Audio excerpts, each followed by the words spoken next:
Bienvenue sur Cash Cash Podcast, le podcast qui vulgarise l'investissement. Ça va de l'investissement immobilier à l'investissement boursier, en passant par les cryptos, l'entrepreneuriat, parce qu'à mon sens, l'entrepreneuriat et l'immobilier sont étroitement liés.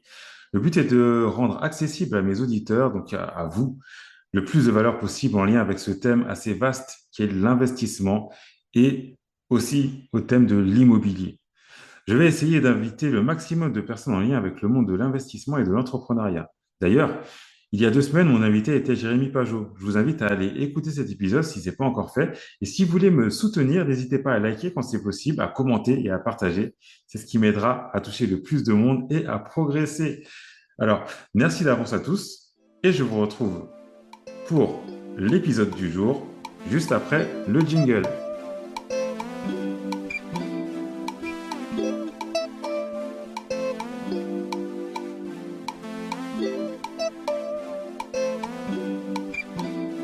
Alors, comment se passe le processus d'achat de sa résidence principale?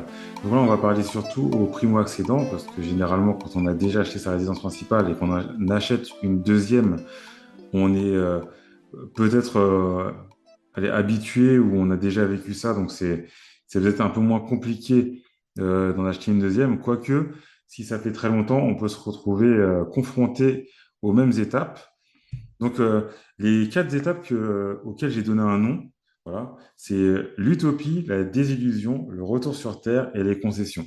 Voilà, en fait, c'est les 4 étapes qui peuvent freiner un projet immobilier et qui peuvent même mettre fin à un projet immobilier parce que on va être découragé par, par les idées qu'on se faisait de cette fameuse résidence principale et de l'endroit où on voulait, où on voudrait éventuellement habiter. Et que quand on constate que c'est pas forcément à l'endroit où on voulait habiter qu'on habitera parce que ouais, il y a une question de prix, etc. Mais bon, je vais pas mettre la charrue avant les bœufs. On va procéder dans l'ordre. Donc déjà, la première étape, c'est l'utopie. Donc j'ai appelé cette étape-là l'utopie parce que quand on veut, on a le projet finalement d'acheter notre résidence principale. euh, Ce qui se passe souvent, en tout cas, ce que j'ai constaté chez d'autres personnes et puis chez nous aussi, hein, quand je dis chez nous, je parle de notre famille, ma femme et moi, et voilà, parce que les enfants, bon, ils sont pas dans l'optique d'une recherche de résidence principale, donc j'inclus seulement ma femme et moi dans le nous.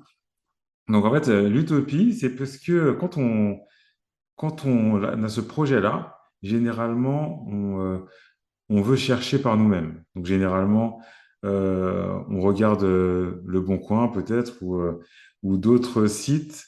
Notamment, nous, quand on a acheté la première fois, il y avait pas autant d'aide à l'achat finalement. Donc on regardait les annonces, voilà, on faisait un peu le tour j'allais dire des concessionnaires, des constructeurs de maisons individuelles parce qu'on a construit notre résidence principale.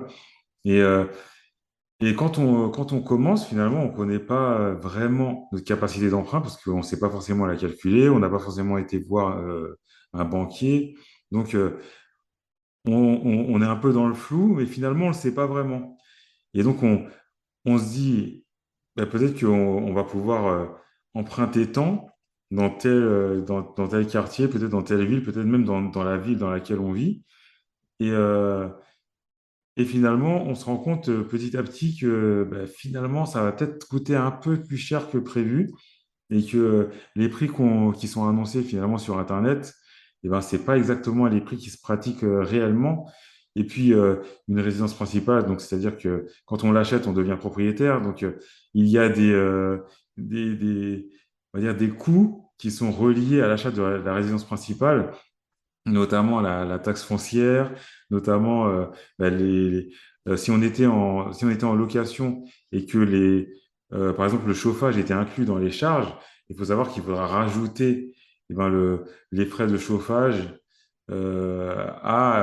au crédit qu'on va contracter. Donc, quand on a ce crédit, par exemple de 500 euros qu'on va contacter ou 1000 euros, il faudra rajouter la fameuse taxe foncière à payer tous les mois. C'est ce que je conseille en tout cas, de payer la taxe foncière tous les mois plutôt que d'attendre la fin de l'année pour payer tout d'un coup parce que c'est un peu plus douloureux, on va dire, pour le portefeuille. Donc voilà. Et après, il faudra rajouter les charges incompressibles, c'est-à-dire qu'il y a des charges qu'on ne peut pas vraiment diminuer, notamment le chauffage ou l'eau, parce qu'après, bon, on peut diminuer hein, dans les faits, mais on ne pourra pas réduire ces sommes-là à zéro. Sauf si on se chauffe pas du tout et qu'on se lave pas du tout. Mais voilà. Sinon, c'est pas possible de diminuer ces charges-là.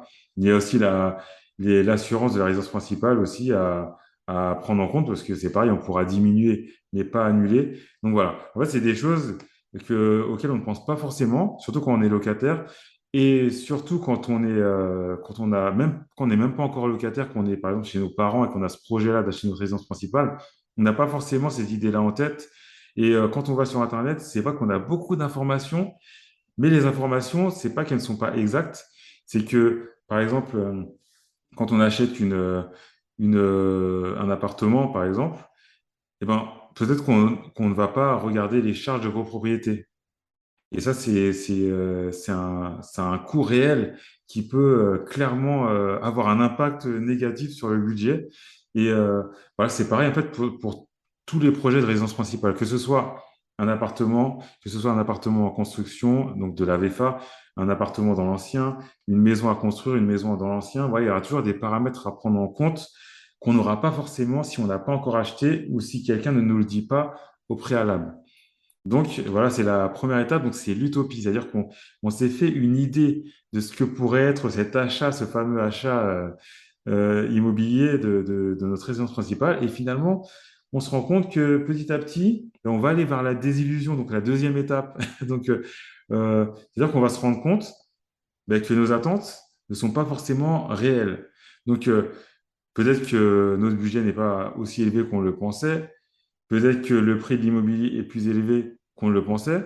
Peut-être que les appartements qu'on a regardés finalement, en y regardant de plus près, on se rend compte que eh ben, ces appartements-là demandent beaucoup de travaux et que finalement, avec l'enveloppe travaux, ça dépasse notre budget. Donc, des illusions à ce niveau-là également.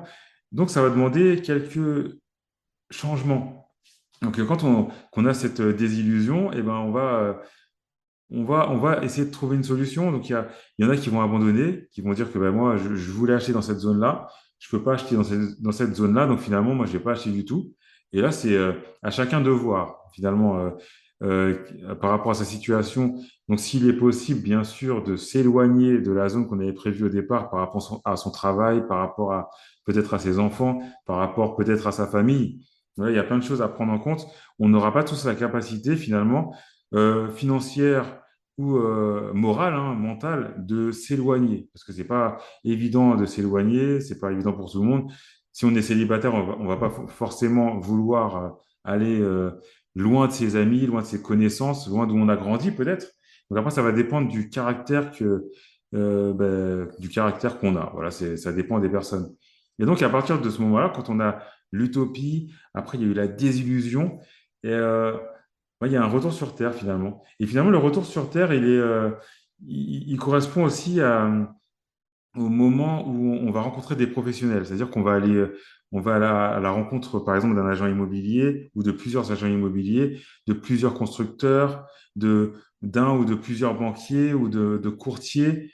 Et là, en fait, ces différents professionnels de l'immobilier vont nous aider à avoir un projet qui va rentrer dans notre budget, dans ce qu'on veut faire dans notre projet de vie finalement. Parce que euh, quand on est dans le monde de l'immobilier, dans le monde de l'investissement pur, une résidence principale, c'est pas forcément un bien qu'on va garder toute notre vie. C'est peut-être un bien qu'on achète pour revendre plus tard, dans l'optique finalement d'une revente. Mais ce qu'on constate, c'est que euh, beaucoup de, beaucoup finalement de Français achètent leur résidence principale dans l'optique de la garder toute leur vie et de la transmettre peut-être à leurs enfants. Donc voilà, ça dépend finalement de l'optique qu'on a. Et quand on parle dans l'optique de la garder toute sa vie, eh ben, le projet n'est plus du tout le même finalement. Donc on peut partir sur des choses différentes. Et quand on pense qu'on va garder cette résidence principale finalement toute sa vie, ça peut être compliqué de s'excentrer vraiment de ses repères, de son ancrage finalement. Donc, donc, important de faire d'avoir cette étape, ce retour sur Terre, de regarder la vérité finalement en face et de se dire, ben, alors, est-ce que je peux vraiment acheter déjà dans la zone dans laquelle je voulais acheter au départ? Et si je ne peux pas acheter dans la zone dans laquelle je voulais acheter au départ, jusqu'où je suis prêt à aller financièrement et aussi géographiquement. Donc, est-ce que je suis prêt à, par exemple, si j'habite à Paris, parce que une majorité d'auditeurs habitent à Paris, mais bon, après, on en a de toute la France et même de l'étranger. Mais on pourrait se demander, alors finalement, est-ce que je suis prêt ben, à rester aux alentours de Paris, dans l'Île-de-France, ou est-ce que je suis prêt à sortir un peu de l'Île-de-France, ou même carrément changer de région? Donc, par exemple, je ne sais pas, aller vers Bordeaux, aller vers Lyon, aller vers Lille, ou peu importe le coin dans lequel on veut aller. Voilà, mais il faut se demander si on est prêt à faire cet effort-là et si ça va pas être, ça va pas trop nous coûter déjà financièrement et si ça va pas nous coûter aussi mentalement et moralement en charge mentale, comme on entend, comme on entend souvent, voilà, cette expression. Est-ce que ça va pas être une charge mentale pour nous de nous déraciner finalement? Parce que euh, des fois, certaines personnes ont grandi dans une zone, dans une région, dans un département, dans un quartier, et ne sont pas prêts à changer de département ou de région. Voilà. Donc, quand on s'analyse finalement et qu'on se connaît suffisamment pour savoir est-ce qu'on peut ou pas sortir de notre région, de notre environnement, voilà, à partir de là, on pourra savoir où chercher, jusqu'où on pourra chercher, et même on pourra se demander bah, si vraiment je veux devenir un propriétaire. Est-ce que je veux devenir propriétaire de ma résidence principale? En sachant que cet épisode, on parle de résidence principale, mais bien sûr, dans le fait de devenir propriétaire, il n'y a pas que la résidence principale qui entre dans ce cadre-là, dans le cadre de l'achat. On peut être propriétaire d'une résidence secondaire, même si on est, même si on est locataire de notre résidence principale. On peut avoir un bien en locatif, voire plusieurs biens en location, en étant locataire. Donc voilà, en fait, c'est vraiment une idée globale qu'on doit avoir de sa personne et puis du projet qu'on veut faire. Voilà. Et donc, ce sont ces professionnels-là, les agents immobiliers principalement et les banquiers, qui vont nous aider à faire cette, euh, cette introspective, voilà, pour savoir si notre bien déjà est viable dans la zone dans laquelle on veut aller et aussi, s'il n'est pas viable dans la zone dans laquelle on voulait acheter principalement, est-ce que, eh ben, on sera d'accord pour aller un peu plus loin? Et en fait, pour aller un peu plus loin que la zone dans laquelle on voulait acheter principalement, il va falloir faire des visites. Voilà. Donc, l'important est de visiter, voilà, si on veut construire, visiter le terrain, si on veut acheter en VFA, donc vente en état futur d'achèvement, c'est-à-dire un appartement neuf, si on veut acheter ça, ben, aller voir où sera cet immeuble. Aussi, faire très attention aux, aux constructeurs, aux promoteurs qu'on va choisir, voilà, pour savoir si c'est un promoteur de confiance, à qui on peut faire confiance, voilà, parce que c'est important. Pareil pour les constructeurs de maisons individuelles, mais les constructeurs de maisons individuelles, voilà, c'est un peu plus cadré, même s'il faut faire attention quand même, mais c'est un peu plus cadré parce que on est lié par un contrat, donc ce qu'on appelle un CCMI, contrat de construction de maisons individuelles, voilà, qui est très cadré. Et voilà, c'est compliqué de faire n'importe quoi en fait quand on est lié à ce contrat. Mais en tout cas, dès qu'on choisit ben, un constructeur ou un promoteur, ben, toujours faire attention à qui on va faire confiance et vérifier. Et bien sûr, pas faire une confiance aveugle. Voilà, donc quand on a fait ce retour sur Terre, voilà, on est passé par l'utopie. Voilà, on voulait construire, allez, par exemple, je vais prendre une ville au hasard. Par exemple, allez, je voulais habiter, allez, à Versailles. J'habite à Versailles en location. Voilà, j'habite dans un appartement en 1% patronal, 1% logement. Je sais plus comment on appelle ça maintenant. J'ai gardé le terme d'il y a 10 15 ans, moi. Et on se dit, bah, tiens, je veux acheter ben, la même superficie que j'ai en location, là. Je veux l'acheter à Versailles aussi. Et après, on se rend compte que finalement, par rapport au budget qu'on a, ça va coincer. Donc après, bon, il y a la désillusion, voilà, comme je vous en ai parlé. Et après, bah, le retour sur Terre, parce qu'on va aller voir un agent immobilier, un autre banquier ou un autre courtier pour voir réellement combien on peut emprunter. Voilà. Et après, on voit que finalement, bah, ce qu'on peut acheter, ce ne sera pas du tout à Versailles, ce sera plutôt aux alentours, vous voyez, peut-être de Chartres ou de Dreux. Voilà, c'est notre budget, c'est par là, si on veut rester dans la superficie qu'on veut. Mais par contre, on peut peut-être prendre un bien un peu plus petit si on peut le faire, bien sûr, hein, parce qu'après, on a tous des choses en tête. Après, on ne peut pas forcément réduire à la surface. Donc après, est-ce qu'on peut réduire à la surface? Voilà, il y a plein de choses, voilà, il y a plein de choses comme ça. Il y a plein de questions à se poser finalement. Et l'agent immobilier et le banquier seront là pour vous aiguiller sur ce chemin-là, pour pouvoir en fait avoir quand même un projet viable et un projet qui ne va pas vous étrangler.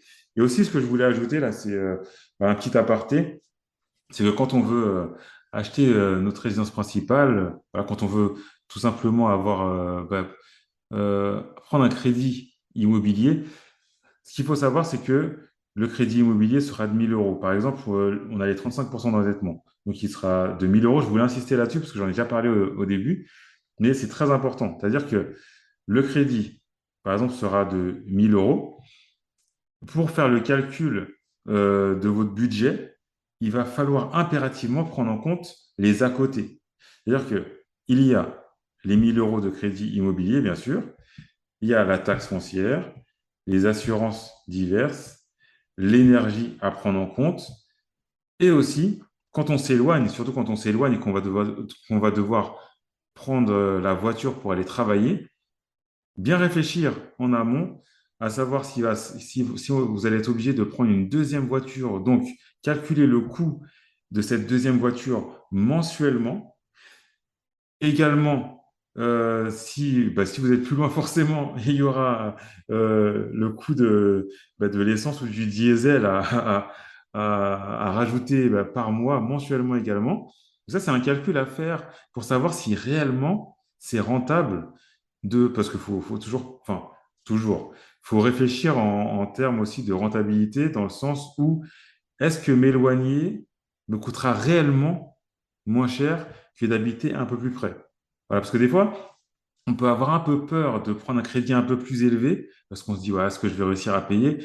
Sauf que en allant un peu plus loin, certes, le crédit sera moins élevé, mais les charges qui seront à côté seront peut-être plus élevées. Et donc, les charges en globalité, crédit plus charges diverses, vont peut-être dépasser ce qu'on aurait payé, ce qu'on aurait eu à dépenser en habitant un peu plus près. Par exemple, j'en ai un exemple simple. Là, j'ai donné l'exemple de quelqu'un qui va s'excentrer, voilà, avec toutes les charges que je vous ai dites, je ne vais pas les redire. Et donc, quelqu'un qui a le même projet, le même profil, etc., le même budget, il sera un peu plus près, mais peut-être qu'il n'aura pas besoin d'une deuxième voiture. Il aura aussi moins d'essence à dépenser puisqu'il sera plus près, moins de réparation également. Donc ça, c'est vraiment un calcul à faire parce que quand on habite plus loin, on aura les pneus à changer plus régulièrement pour notre voiture, peut-être une voiture à changer plus régulièrement. Et après, on n'aura peut-être pas le budget pour acheter une voiture neuve ou récente. Donc peut-être qu'on va acheter une voiture ancienne. Et donc cette voiture ancienne aura peut-être plus de problèmes qu'une voiture récente. Donc peut-être qu'on passera plus souvent chez le garagiste aussi. Moi, c'est des choses à prendre en compte. Parce que peut-être que des fois, on a peur de prendre un crédit immobilier un peu plus élevé pour pas être pris à la gorge, bien sûr. Et ça, c'est tout à votre honneur de penser comme ça. Mais des fois, en prenant un crédit un peu plus élevé et en étant un peu plus près avec une surface un peu plus petite, peut-être qu'on va s'éviter certains soucis. Voilà, ça c'est l'aparté. Je ne sais pas combien de temps j'ai pris pour faire cette petite aparté, cette parenthèse relativement longue, mais voilà. Et voilà. Après, alors, on est passé sur l'utopie, donc l'étape de la désillusion. Donc après, on a l'étape du retour sur Terre. Et après, on a l'étape des concessions. Alors cette étape-là, c'est que, en fait, voilà, on a passé toutes les étapes, on est allé voir les professionnels, Voilà, ils nous ont dit qu'on peut acheter tel ou tel bien, voilà, mais après, on passe à la recherche. Et quand on est à la recherche, on recherche vraiment un bien et qu'on veut acheter sa résidence principale, en général, on est relativement pointilleux sur ce qu'on veut acheter. Voilà, peut-être qu'on veut acheter dans tel quartier, même si on s'est excentré, on veut peut-être acheter dans tel quartier parce qu'il y a telle école. On veut peut-être acheter dans tel quartier parce que on peut faire les choses à pied ou tel quartier parce qu'on est près de la voie rapide pour aller travailler, c'est plus simple. Voilà, plein de choses. Et, et en même temps, là, je parle de maison individuelle. Et en même temps, on va se dire, bah, peut-être que je veux, je sais pas, une maison de 150 mètres carrés parce que voilà, si je m'excentre, si je vais loin, bah, je veux pas aller dans une petite maison. Sauf que peut-être que cette maison de 150 mètres carrés là, peut-être qu'on ne pourra pas l'acheter. Ou peut-être qu'on ne pourra pas l'acheter euh, comme on aurait voulu l'acheter. Ou peut-être qu'on ne pourra pas mettre les finitions qu'on voulait mettre. Ou peut-être qu'on n'a pas réfléchi à tout. Donc finalement, l'argent qu'on voulait mettre, eh ben, ça suffira pas pour finir la maison. Voilà, il y a plein de choses comme ça qu'il faut prendre en compte et qui peuvent amener à faire des concessions sur pas mal de choses, sur la zone peut-être, sur la taille du terrain, sur, euh, sur les écoles dans lesquelles les enfants vont aller si vous avez des enfants ou les futurs enfants que vous allez avoir. Il y a plein de concessions parce que de toute façon, les concessions qu'on peut faire, on va dire, propre à chacun. Il y a des gens qui vont faire des concessions sur certaines choses. Pour eux, ce sera même pas considéré comme une concession. Et pour d'autres personnes, ce sera quelque chose d'impossible. Et ça va les faire abandonner carrément le projet. Donc voilà, ce qu'il faut retenir, c'est que quand on veut acheter sa résidence principale, voilà, il y a plusieurs étapes par lesquelles on va passer. Et le but, finalement, de cet épisode, c'est de minimiser au plus ces étapes, ou si possible même de supprimer ces étapes-là, ou au moins de supprimer les trois premières étapes, parce que les concessions, à part si on a un budget illimité, en général, on va faire des concessions. Même enfin, à partir du moment où on va au-delà d'une certaine surface, ou au-delà, voilà, ou dans un certain secteur, voilà, peut-être que on voulait acheter une maison dans, bah, toujours, on va regarder l'exemple de Versailles. Voilà, on voulait acheter une maison, par exemple, à Versailles, ou un appartement à Versailles, et, euh, et on se rend compte qu'on avait vu que certaines maisons, ou certains appartements, pardon, étaient vendus, je ne sais pas, moi, à 400 000 euros. Et nous, on a 400 000 euros de budget, donc ça tombe très bien, etc. Sauf que, on n'a pas très bien écouté ce que nous a dit le banquier, ou des choses comme ça, ou l'agent immobilier. Mais comme on achète la première fois, on ne sait pas tout. Je vous rassure, même quand on en achète après, plusieurs fois, on ne sait pas tout, on ne sait jamais tout de toute façon. Et voilà. En tout cas, quand on achète la première fois, peut-être qu'on a oublié qu'il y avait les frais de notaire à financer. Donc finalement, les 400 000 euros, eh ben, c'est plus 400 000 euros finalement. Donc les biens qu'on voyait autour de 390 000, 400 000, ben, on ne peut plus les acheter parce que notre budget, c'est 400 000 euros avec notre apport. Donc, bah, finalement, ben, on ne peut plus acheter à 400 000 euros l'appartement qu'on voulait acheter. Donc, c'est peut-être 360 000 ou 370 000. Et là, bah, ce n'est pas la même surface. Donc, qu'est-ce qu'on fait? Est-ce qu'on diminue la surface et puis on reste dans le secteur dans lequel on voulait être, où il y a les écoles pour les enfants, il y a des parcs, il y a les transports?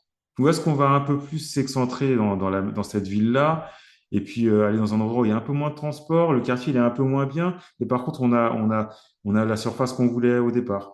Voilà. En fait, voilà, il y a toujours des concessions à faire, ou en tout cas, on peut minimiser aussi les concessions. Mais en tout cas, ce qui est bien, c'est d'enlever l'utopie, la désillusion et le retour sur Terre, ou au moins enlever l'utopie et la désillusion.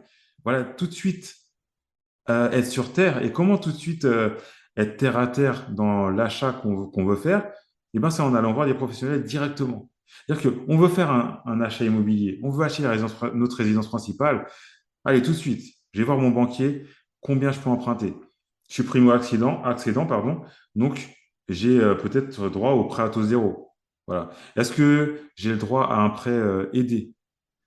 À quel taux avec quel taux je pourrais acheter? Quel est mon taux d'assurance?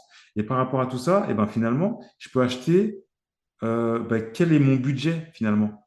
Et avec le budget que le banquier va donner, après c'est intéressant d'aller voir plusieurs banquiers, mais bon, on peut aussi aller voir seulement notre banque principale, mais surtout quand c'est un premier achat, c'est intéressant d'aller voir plusieurs banquiers, donc d'aller voir un courtier, voilà, qui ira voir plusieurs banquiers.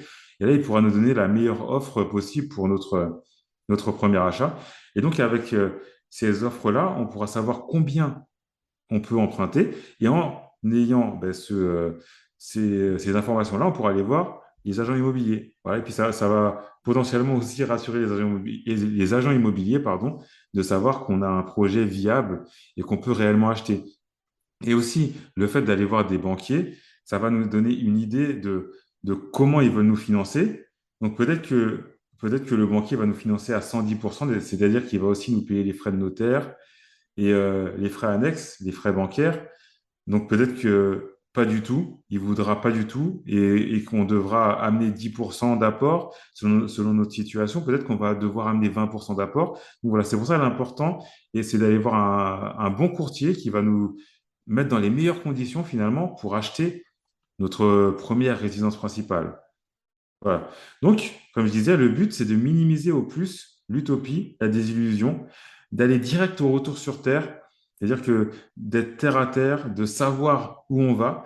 Et à partir de là, on va peut-être pas pouvoir effacer le côté concession, parce que une résidence principale, comme j'ai dit tout à l'heure, en France, c'est vraiment quelque chose en tout cas, beaucoup de Français gardent cette résidence principale toute leur vie.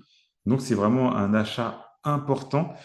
Donc, on aura forcément des concessions à faire parce qu'on va peut-être idéaliser le bien qu'on veut acheter. Donc, quand on idéalise, forcément, on n'est pas, on n'est pas terre à terre, justement. Donc, on aura quand même des concessions à faire. Donc voilà, j'espère que, en tout cas, je vous ai un peu éclairé sur le processus d'achat de sa résidence principale. C'est pas toujours un processus évident, mais en tout cas, si vous avez des questions, si vous voulez me rejoindre, me retrouver, en tout cas pour discuter un peu de ce sujet ou me poser des questions, vous pouvez me retrouver sur Instagram, donc KMR Invest sur Instagram. Donc, c'est là que je suis le plus actif. Vous pouvez m'envoyer des messages.